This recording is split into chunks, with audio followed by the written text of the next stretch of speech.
Պարոն Քոչարյան, ինչպես եւ դուք եք պահանջում, պարոն Բագրատյան արդարացվի։ Այս կարգի գործերի վրա ժամանակ ու ռեսուրս չծախսի։ Պարոն Քոչարյան, հաշվի առնելով, որ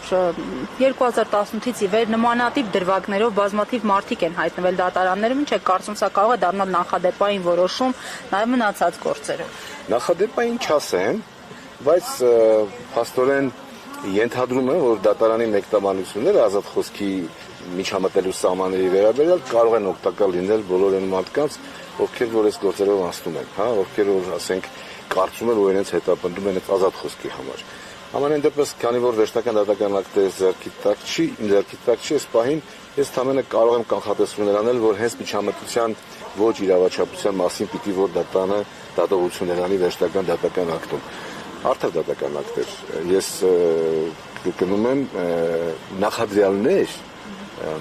չկային, ուղղակի չկային։ Եվ գիտեք ինչ, մի անգամ ասել եմ, հիմա երևի հիշեցնեմ, նախաքննական այն ապացույցները, որոնք հավաքվել էին, արդեն բավարար հիմք էին տալի, որպես ես նախաքննության փուլում ես հետապնդումը դադարեցվեր։ Եվ կգնում եմ, ինձ համար շատ զարմանալի էր, թե ինչու այս գործը բերվեց, վերադրանք ինչու շատ հետապնդումը սկսեց շարունակվել դատարանում։ Չգիտեմ, ես կարծում եմ նման կարգի գործերը դատարաններում տեղ չունեն։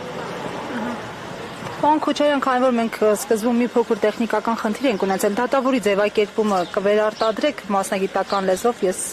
ավելի հանրության համար չեմ։ Առաջել անվեղ։ Եվ արդարացման վերդիկտ կայացրեց դատարանը,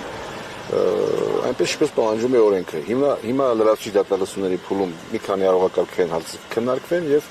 արդեն վերջնական դատական ակտի հրապարակման օրը հայտարարի կողմերին, դրանով այս քննությունը կավարտվի։ Թե մի դատախազությունը ինչ կանի, չեմ կարող կանխատեսել, գնա վերաքննիչ բողոքի թե ոչ,